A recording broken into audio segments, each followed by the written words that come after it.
La semaine prochaine ont lieu les championnats d'Europe à Varsovie. Et deux bonnes nouvelles ce matin. La première, c'est que Loïc Corval peut ramener une médaille pour la France. Et la deuxième, c'est qu'il est notre invité jusqu'à midi. Bonjour Loïc. Bonjour. Bon, pas de changement en tout cas pour Radamel Falcao. Il est revenu contre Angers en pleine forme. Il marque et là, à nouveau, il est décisif. C'est le facteur X de cette fin de saison. Vous savez, en NBA, c'est le début des playoffs en ce moment. On a l'habitude d'appeler les joueurs qui font la décision comme ça en fin de match les clutch players. Voilà. C'est-à-dire que c'est les très gros joueurs qui arrivent sur un mouvement à tout changer au moment où la pression est maximale. 18e but cette saison pour Radamel Falcao. On l'a vu quand ils étaient en difficulté. C'est lui qui a débloqué la situation à Angers. Et hier, sur 2 coups de pied arrêtés, dans un exercice où on n'est pas forcément habitué à le voir. On le voit, il arrive à amener toute sa rage. Une rage qu'on avait déjà vue, souvenez-vous, la semaine dernière au stade Raymond Kopa, quand il était sorti. Il était comme un entraîneur sur le banc de touche. Ouais. On a l'impression que c'est le cœur de cette équipe pour cette fin de saison. Et c'est lui qui fait la différence aussi en termes de statistiques. Bonjour Roland. Merci d'être avec nous ce matin. Ça fait un petit moment. Un peu enrhumé, mais ça va mieux. Ouais. Petite crève, voilà. J'ai voulu faire le jeûne, je suis sorti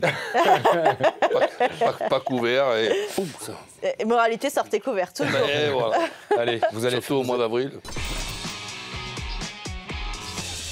On ne s'est pas ennuyé hier, c'est le moins qu'on puisse dire. Il reste 2 journées de championnat. Et bien malin, celui qui pourra pronostiquer qui seront les 6 qualifiés pour les barrages. C'est compliqué à savoir. C'est vrai qu'à part La Rochelle, qui est sûre d'être qualifiée, quasiment sûre d'être en demi-finale, il y a beaucoup d'équipes. Il y a 7 équipes qui se tiennent en 1 point du Stade Français à Brive.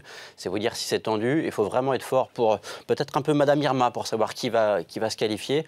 Le Stade Français, moi je mettrais une pièce sur le Stade Français. Pourquoi pas même le Stade Français en demi-finale. Le Stade Français en demi-finale. On va mettre ça de côté et on le ressortira peut-être en fin de saison. Pour des stickers, Bon, les championnats d'Europe ont lieu la semaine prochaine. C'est quoi le programme Loïc Corval des prochains jours? Repos. Vraiment, là, ça y est, vous êtes au top maintenant. Ouais, c'est exactement ça. Là, il faut atteindre le pic de forme. Puis on a eu 4 semaines assez extraordinaires sur le plan entraînement où on s'est tous surpassés. On a créé une émulation d'équipe parce qu'il y a aussi les championnats d'Europe par équipe à l'issue des championnats d'Europe individuels. Et qui est aussi un énorme enjeu pour nous. Hein. On tient à remporter ce championnat par équipe. Il y a le rythme d'enfer en tête de la Ligue 1, Roland. C'est vrai, c'est quand même passionnant et extraordinaire parce que je ne sais même pas si ça a déjà existé. 3 équipes avec ce nombre de points qui font toutes les 3 un parcours de champion. Mais enfin, tant mieux pour notre championnat. Je pense qu'il est important maintenant d'être intelligent dans sa manière de planifier sa saison, surtout pour éviter les blessures. Au-delà de la défaite, il y a quelque chose qu'on ne peut pas combattre, c'est son propre corps et c'est les blessures.